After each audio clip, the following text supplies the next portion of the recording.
You know, I love podcasting. I have since 2006, back when you had to use like a Dixie cup with string to make the thing work. And that's why I'm so excited that we recently moved Mysterious Goings On to Anchor FM to record our podcast. I gotta tell you, I don't regret it a bit. If you haven't heard about Anchor, it's the easiest way to make a podcast. Let me explain.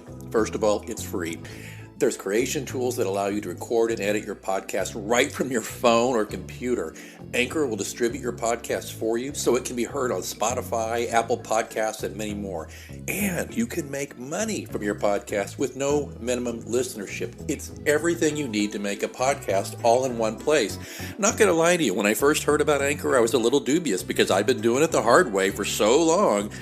But I got to tell you, it's very easy. Use a Stripe account. Get sponsors. You're not paying monthly hosting fees. The sound quality is great. The distribution is phenomenal. Friends, download the free Anchor app today if you want to start your own podcast, or go to anchor.fm to get started. Remember, you heard it here first on Mysterious Goings On.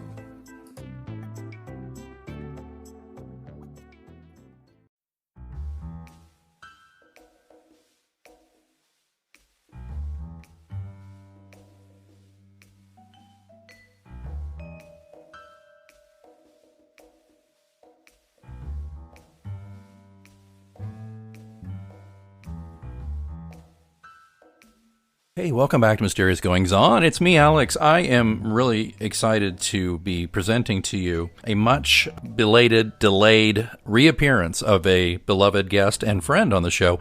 It's been since 2016. That was when we had Michelle Stinson-Ross, author, digital marketing guru, buddy of mine, and I am so thrilled to welcome Michelle back. Hey, Michelle, welcome back to Mysterious Goings On.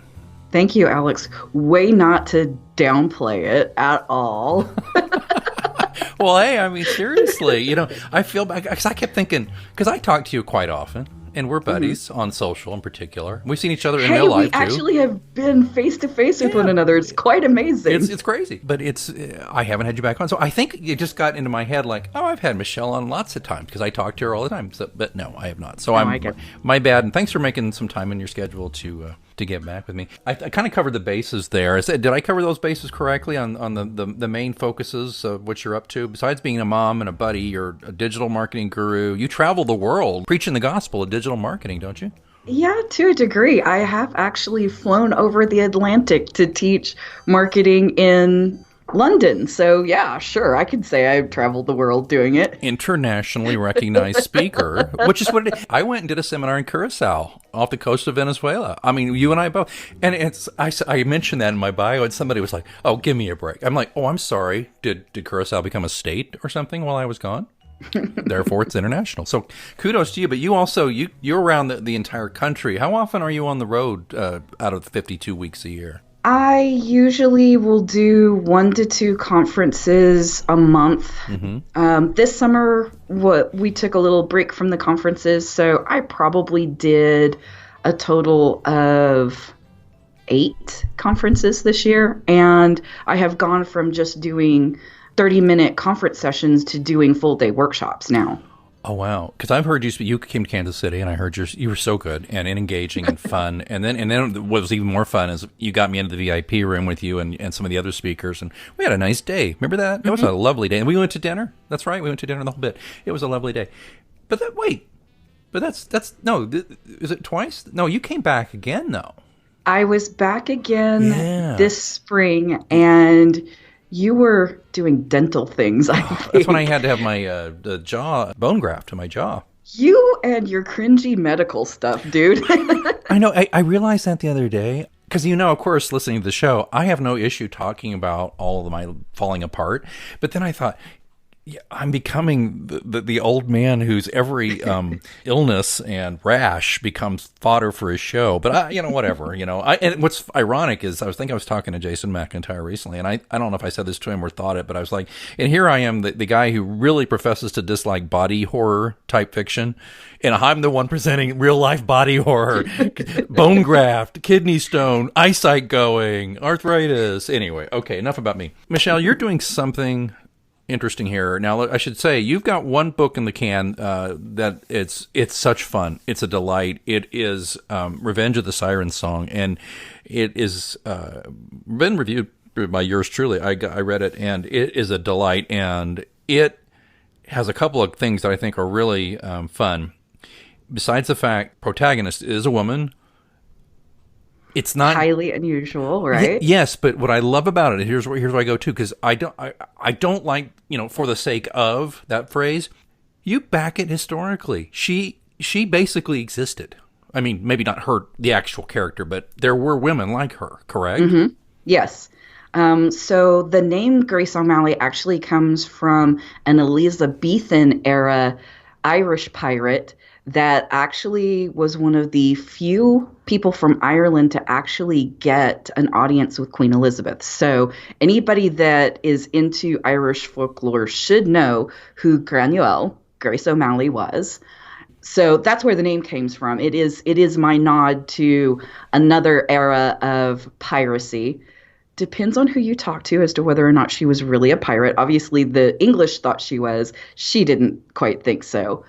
But also that character is a bit of an homage to real life historical characters like Anne Bonny and Mary Read. And also it's kind of me saying, well, I'm a bit disappointed with how Elizabeth Swann turned out.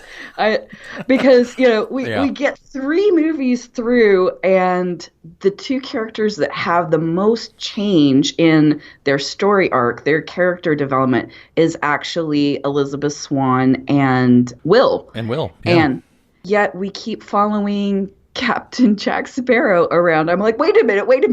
We just skipped over some of the most interesting characters in the entire franchise. So to a degree, that first book was kind of me pondering, what if Elizabeth Swann, the pirate king, continued to sail the ocean blue for a while? And it's fun. And the Siren Song, can I give it away? That's the ship. Please. That's the ship. Yes. So you published that in 2016 or 2015? So the first edition of the book, the one that you read and reviewed so kindly, that I edited and formatted, I did all of that myself. I didn't have any help. That edition of the book was published in 2010. Oh, that was 2010. Wow. Yeah. So the first edition was 2010. In 2016, I did a second edition of the book with a new cover, a professional really good. edit. I love that cover. I love the cover. I am really grateful to Robert for doing a cleanup edit because it reads even better now. You were sweet and kind to review it when it was my edit of the work. I feel like it's an even better work now, and that's because we've both been there. We both did that with our first books, and then I went back and did a second edition with a. Well, I had a line editor, but I think at the time I really thought the line editor was going to do more than just kind of look for typos, and she missed a few of those. So yeah, I just had a professional redo, and I'm thrilled that at least for this, we've shared an editor. Robert's really good. Well, so that book's out, and you've always had designs on making it more than one book. I don't know if when we first got to know each other it was going to be a lengthy series, but I knew for a fact you wanted to see more of these characters, and I was thinking I would like to see more. I want to know more because it's. Oh, I've had everybody that's read Revenge of the Siren Song. They're like, "Are you going to write more?" Yeah. We want more. They should. You should. I always thought at the very least, and I'm like big on 3s, and this, of course, I thought I was going to stop at 3, which I couldn't. But I hope at least you'll do 3. But I don't think that's your plan. I think you plan to do more. I am looking at a total of 10. Woo. Okay, I will be reasonable and admit that, oh my God, it has taken me forever to pick up and start writing again. Yes, I will admit that. Mm-hmm. It's been almost 10 years since I put out another long-form work of fiction. Oh my gosh, you have far outpaced me with the number of books you've created in the same amount of time. But I have been making plans for those entire 10 years. And I have to admit, looking back on my life now, that 10 years has actually been 10 years more life experience, 10 years more of learning how to be a good human being, to be compassionate with my fellow man. And I feel like to a degree, it's really improved my ability to tell a good, compelling story. So, okay, you guys, you've made a 10-year investment in me. It's time for it to pay off, right? I like that. And knowing a lot of what you've lived through the past 10 years, I cannot imagine your work not having, and I don't mean this like it lacked maturity before it didn't, but the new maturity that's going to come with this, I'm so looking forward to. And again, that's not like me saying it was immature previously, but it's 10 years of life. I mean, it's like if you go to my first book and you go to my last, there's a big difference in the way it's written and the way it sounds, and the character is very different. So I'm so looking forward to Grace. Now, will Grace be 10 years older in the next one, or no? So I'm leaving that up to the audience to decide. No, actually, she's not, because I pick up right where I left off in Revenge of the Siren Song. So at the end of the Siren Song, without any spoilers, I promise you guys, no spoilers here, Grace and the crew of the Siren Song are crossing from the Atlantic into the Pacific. They're going around the southern tip of South America. Right. So the second book, the title, which is Treasure of the Sunstone, picks up with them now sailing north along the coast of South America toward the Juan Fernandez Islands. The Juan Fernandez, I don't even know. I don't think I've ever heard of them, honestly. Yes, you would have. Have you ever heard of Robinson Crusoe? Is that where he was marooned?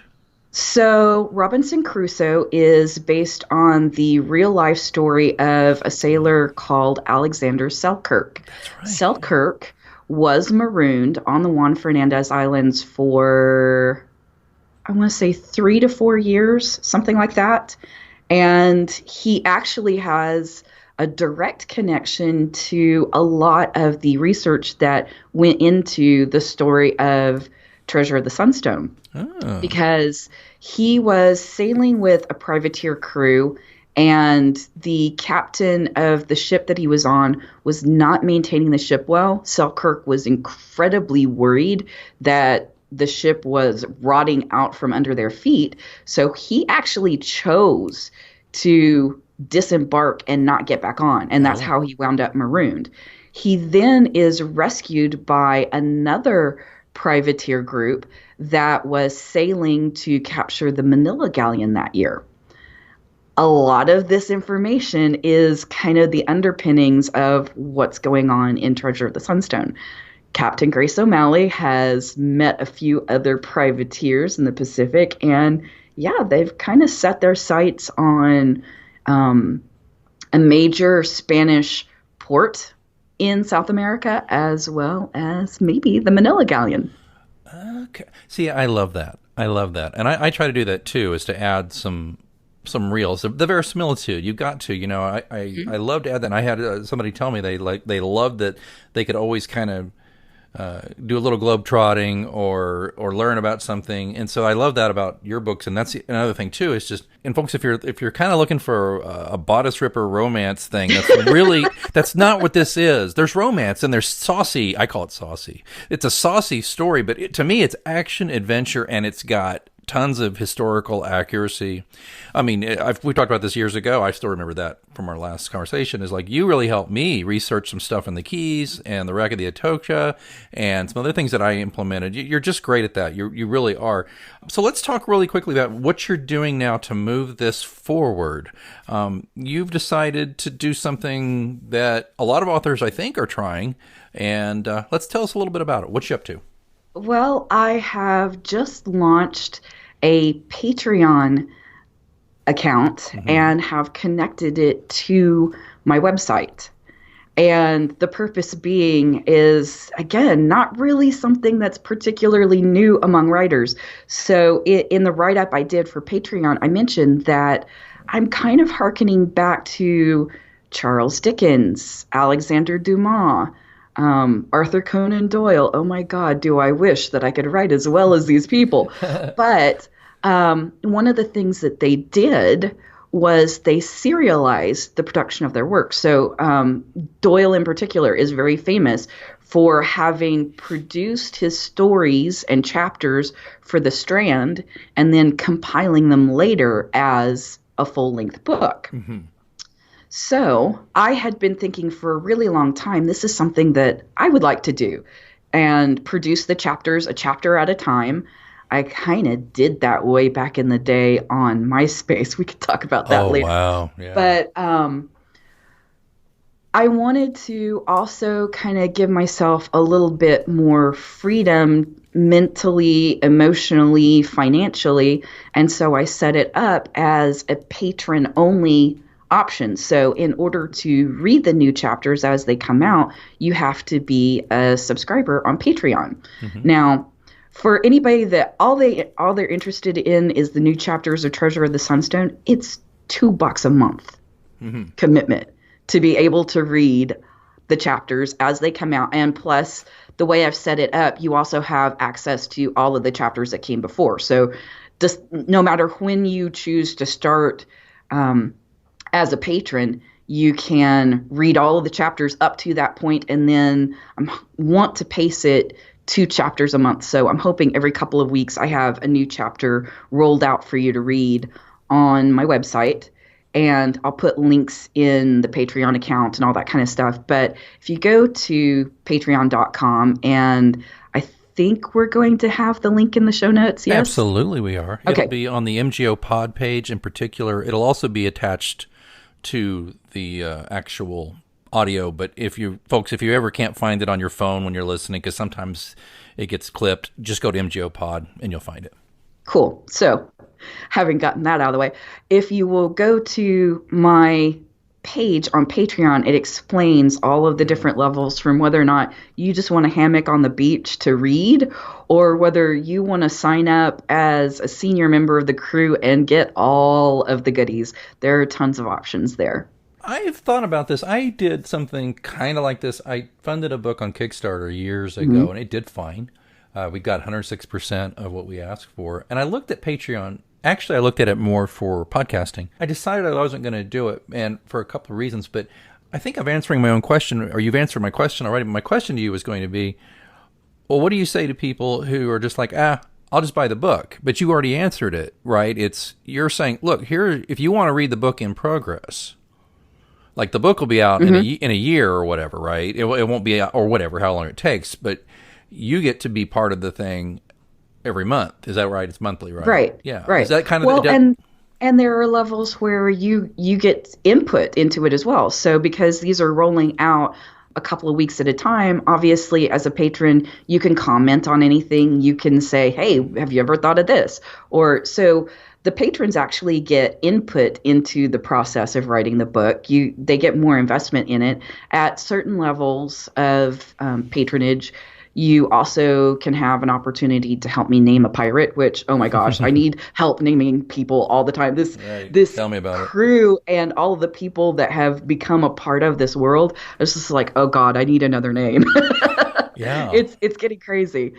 And you have an opportunity at certain levels to help name the ships that are in the series. So there's tons of stuff. I will probably offer other things as I start to get this really rolling and have other things. Who knows? I still have plans to do an audiobook version of Revenge of the Siren Song. So there are levels where you can get advanced chapters. As I get them edited and they're actually ready to listen to, you can listen to those a chapter at a time. And eventually I'll get it all put together and put on Audible. There's lots of stuff going on. This isn't just a small little one-time thing either. This is my opportunity to say I'm really serious about the writing, and at some point I would like very much to shift my career to be more about writing and storytelling than it is currently about marketing, because honestly, I feel like in 10 years' time, I've gotten to the point where I feel like I'm just selling everybody else's stuff, and I want an opportunity to actually share and sell my own things, the things that I'm most passionate about. And I felt like this was a good step. Plus, one of the things I have always had on my heart, and you and I have talked about this quite a bit, is I want to provide a lot of the information about how to go about building an audience in digital, how to make a success of creating, whether it's fiction, short stories, podcasts, video production, music. I have tons of connections with people in all sorts of creative genres, artists, painters. It's always been on my heart to provide some training from my digital marketing background with, okay, how do you set up a Facebook page? Yeah. How do you do a Facebook ad campaign? How do I tie all of that stuff back to my website? Do I need a website? How do I build a website? All of those sorts of things. This is stuff that I do every day in my career. Yeah. And I know that it's valuable to people who maybe aren't the same level of digital native than I am. So that was really where my mind went. I thought I would love to do this as kind of an on-demand video training. And I had looked at all kinds of ways to set that up on my WordPress website. And just the level of all of the things that I need to add in order to make that something that they actually pay for, right?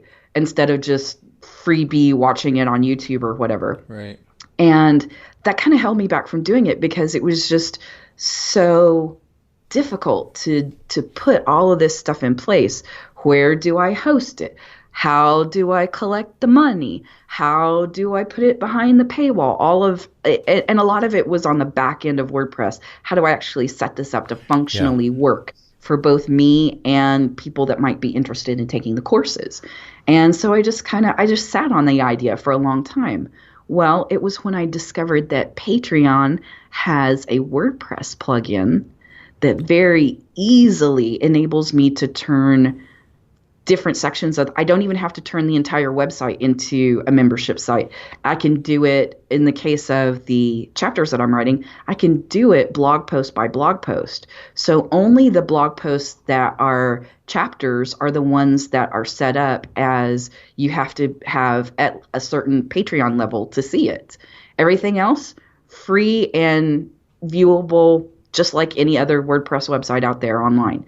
I thought, this is it. This is the answer that I've been looking for. And that's really why I chose Patreon, was just how super easy it was to create the Patreon account, set up the levels, and then implement it on my website.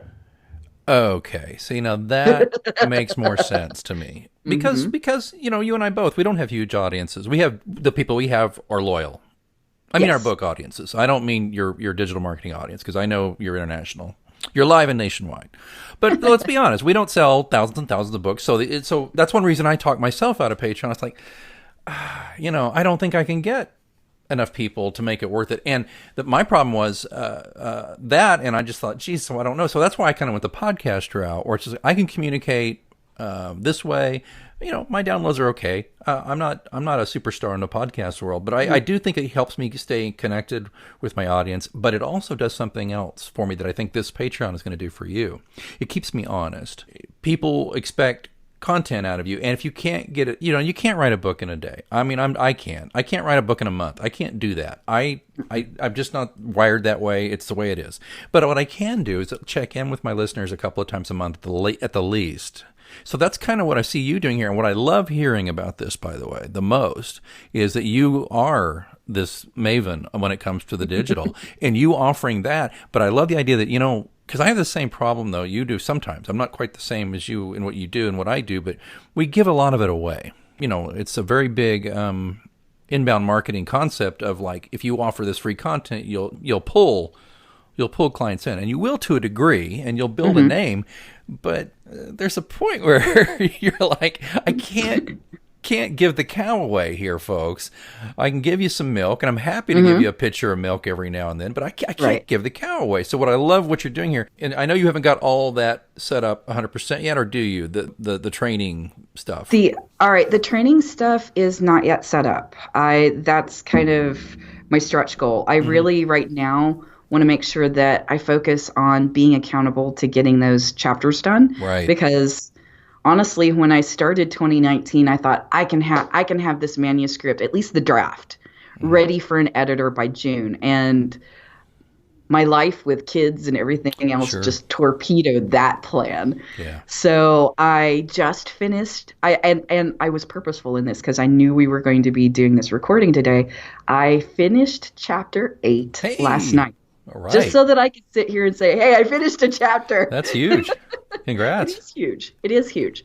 And I feel good about it now. I can kind of see my way forward, and I'm sitting looking at the fact that I've now set up this accountability, and right. I actually have some people subscribed on Patreon and that kind of stuff. I'm like, okay, this weekend I need to try and see how far I can get with chapter 9 and kind of keep going. So that's really what Patreon is about, is having enough people invested in the production of this book that I feel accountable, that I can give myself a reason to say, okay, I need to set the life drama aside for a minute and write. You've got a two-pronged marketing approach here. You're getting readers, but you're also going after other writers, and you're building a community. And that's how we've formed our basis of our friendship, is we both write and we both do that. And we're constantly, it's either we're directly asking, how did you do that? Or we're looking at, I'm looking at you and I'm going,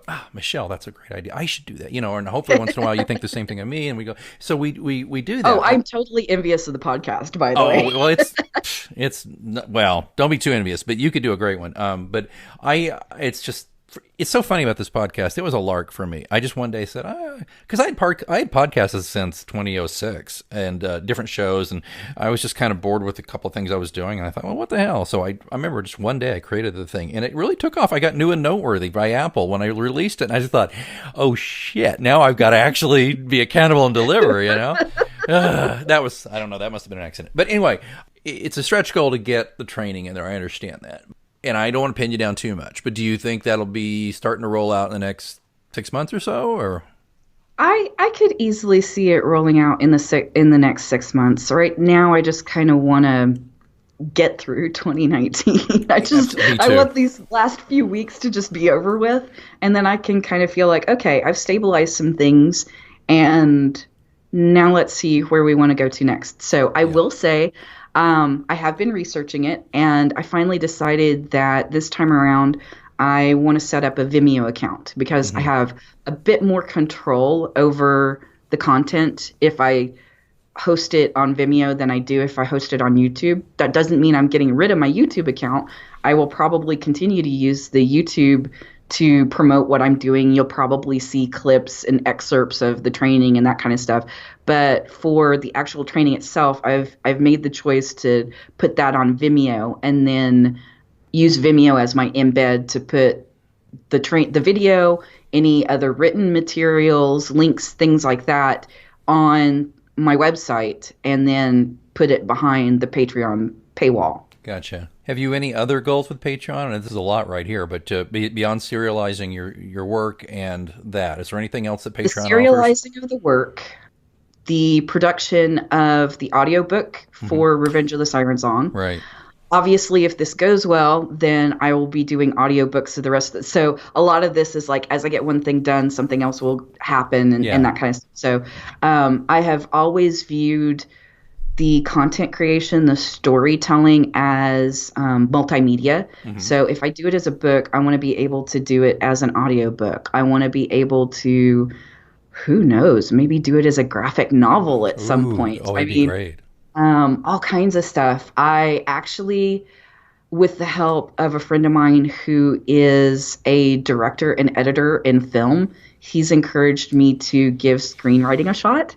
Why not? So, yeah, why not? Revenge of the Siren Song is done, right? Why not try and adapt it to a screenplay? So if you follow me on like Instagram or Twitter or whatever, you probably saw a few hashtags screenwriting summer. I started what, I kid you not, what they call the BARF, the BARF version of the screenplay, where I just kind of get it all out on the page. Right. Let's see, how far did I get with that? Got through Act 1 of the screenplay before I had to kind of shut down and deal with Family Matters and some other stuff. So I'm one act into the screenplay. I have all of the audio recorded, but it's going to require quite a bit of editing and cleanup. I have to Audible. If I do it myself, there are certain restrictions as far as like noise floor and decibel levels and stuff like that. So I do have some technical audio editing to do before I can start releasing chapters of Revenge of the Siren Song. But I feel like that's kind of the next most pertinent thing is let's get Treasure of the Sunstone written, and then as I can give myself more breathing room and space, I'll start in on the editing of the audiobook, and then at some point I can come back to the screenplay and maybe do a podcast and whatever else my crazy brain decides to do. I like that. I did using ACX. I did the first book in my series as an audiobook. I'm all signed up for ACX. I'm doing the same thing. Good, yeah. And I keep thinking I'm going to just put the rest up there and see if anybody wants to go on a split with me and just do it.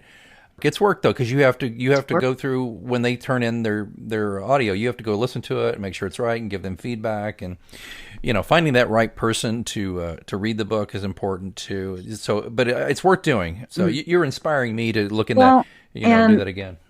I kind of went the same route I went when I first wrote my book, in that I'm just going to try and do it all. So Revenge of the Siren Song is going to be an author-read audiobook. Right. So we'll see how it turns out. Well, this is exciting. And as I said, mgopod.com will have all of the links, and there's a lot of links to a lot of stuff to follow Michelle at. But I wanted to ask you a couple of things. I really appreciate that. This has been the year on the show, basically, of creativity discussions, and I don't want to have to do this in a kind of a quick rapid-fire deal here, but you work in a creative industry. Digital marketing is creative, okay? It's strategic, but it's creative. What is the number one thing, though, that draws your heart and draws your passion towards fiction and books and what you're doing? Honestly, what's drawn my heart most recently has been my own children. So my kids are 22, 20, and 18. That freaks me out. You're too young for those kids.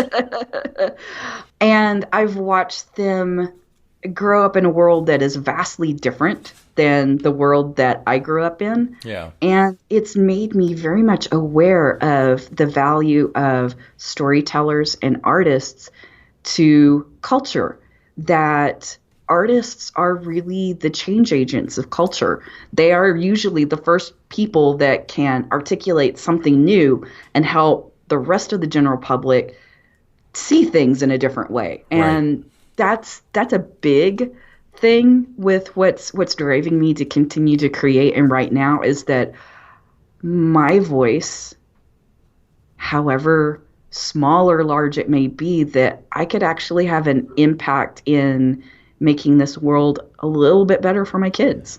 I love that. And I was thinking this yesterday, that there's so much going on politically and socially. There's so much upheaval and unrest, and it's easy to think that it's all crap, that the whole world's just going to turn into a cinder tomorrow. And I get into that mode and I get very down. And then I see something on TV and it's stupid or something. And I think, we have so much going on. Why are these people doing this? And then I realize it's just like what you said, though. People need a refuge from negativity and horror and sadness. And they also need that campfire. It's that digital campfire now, right? But we all need that campfire with stories, and that brings us together. I mean, when we were kids, I'm older than you, but when we were kids, right? Everybody and their dog watched the finale of MASH, and everybody the next day is talking about it, right?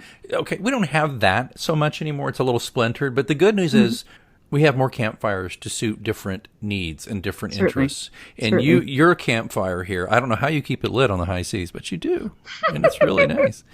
Well, and I'll tell you that a lot of the historic research has made me think long and hard about things in the culture that we're dealing with now. So the golden age of piracy was 1700 to about 1720, the absolute height of colonization in the New World. A lot of the research has me running into the Spanish Inquisition and how much religious intolerance there was in the Catholic Church at the time. Obviously, North American slavery and the triangle slave trade. This is something that I historically run into. And I have the opportunity as an author of fiction to say, what if some of these things were slightly different? What if, there was a slave rebellion early in the, 1700s, or even late in the 1600s, like in the 1690s. So there was definitely a period, especially in the Caribbean, that sugar plantation owners were extremely worried that the slave population would revolt and just burn the whole thing down. Right. What if that actually happened and slavery in North America ended much earlier, like centuries earlier than it actually did? How fascinating is that, right? Oh, yeah. As far as Me Too and the women's place in culture and society, I look at pirates like Anne Bonny and I think, what if pirate culture that was somewhat, I'll say somewhat, more inclusive actually got a foothold in North America? What if a lot of the things that held women back culturally for centuries kind of started going away much earlier in our history? How would that impact today? What would our world be like, in the Victorian era if some of that stuff had happened in the colonial era?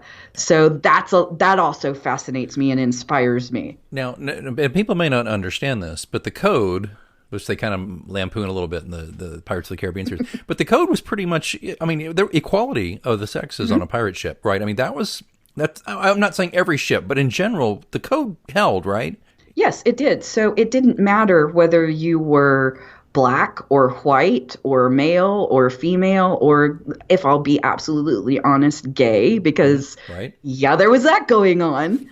It didn't matter. What the code basically, what it stipulated was how many shares you got based on your place in the crew, what kind of compensation you got if you were injured, if you lost a leg, lost an arm, lost an eye. There were several things that, pirates had health insurance.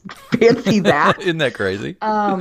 Also, bonuses. So if you were the first to breach a wall or throw a grenade, or there were things like that, so you could get bonuses, and that was strictly based on performance. There was no regard to which person did what. Also, on a pirate ship, everything for the most part was up to a full vote of the ship. Yeah. So pirate captains, they had to continue to produce, or they would get voted off the island or voted off the boat. It's very democratic. They would absolutely lose command if they did not continue to satisfy the crew with their leadership. So it's what you're saying. What if those things had changed? What if what you're doing and what you're wanting to do, and I think you're hinting at with your stories, if you think, well, that's silly or whatever, it's not, because just think, we just celebrated 100 years of women having the right to vote. Right. And arguably the greatest democracy the world has ever known. So this idea, if you heard her thought and go, oh, come on. Well, no, think about it. If there had been more influence, if this culture, cutthroat as it was, if this culture, though, had a little more influence on the general culture, and as well as if there had been an opportunity for slave revolts, I'm probably conflating this. Port Royal, that wasn't a slave revolt, right? What was that? No, Port Royal. Oh, I'm glad you brought this up, because it actually is, it plays into Treasure of the Sunstone. Port Royal was destroyed by an earthquake in 1692. It was an earthquake. It wasn't humans who... Okay. Well, it wasn't humans really, but who knows what I may write before it's all said and done. See, this is fascinating, because you're historically accurate in so many ways, but you're also going to have some fun with this, and I can't wait to see it go. I'm going to have to get you back, and it won't be 4 years. I swear to God, it won't be. Michelle, you're always such a treat. Last words out. Any last comments for everybody at home listening? Keep telling your own stories. Share your truth. That's wonderful. Folks, you're not going to find a more generous person than Michelle either. Of course, she's got to make a living, but if you're a writer in particular, and if you're struggling a little bit, find her. Seek her out. She'll give you some advice. She'll do what she can to help you. She's I'd say shirt off her back, but that might sound a little offensive to me saying that. But you know what? That could be scandalous. Oh my, it's saucy is what that is. But yeah, that's a little joke of ours. That if you read my review, it's saucy. But I got to reread Revenge. I'm going to do that and get involved here. And I want to start reading these chapters too. I want to be part of this too. So, thank you. Michelle, you're a delight. And all the links are going to be in the show notes. And we hope to have you back very soon. And I'm telling you, I'm going to make a little deal with you. I want to know, maybe in 6 months or so, I want you to come back. And you might have to kick me in the rear and say, remember, you made a deal. I want you to come back on and tell us how it's going. If Patreon's just exceeding your wildest dreams, you want to hear it, or if it's moving slowly, we want to hear it. Because I think other creative folks, not just writers, other creative folks are going to want to know if this is something they should look into. But I really like the way you're diversifying the approach. So I'm looking forward to hearing it. Is that a deal? Get you back in about 6 months or so?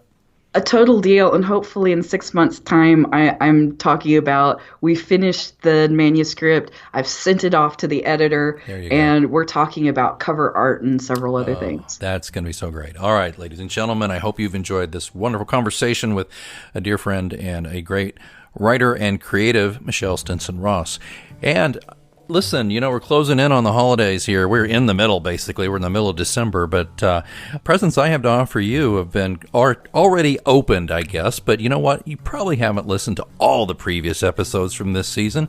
This season in particular has been special to me when we've had creative people from all walks of life come on the show and talk about how creativity informs their work and makes their life better. And I've said this a few times before, but I've had a restaurant critic and writer. I've had a food service product designer.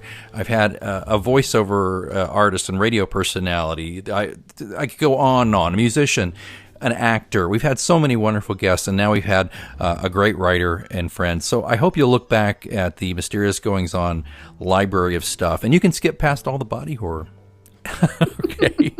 One way to do that on the mgopod.com is to see all the ones that are marked monologue. You just don't listen to those if you don't want to hear about my aches and pains. And I will strive to be healthier next year so we won't have to hear so much about it. And until next time, keep reading.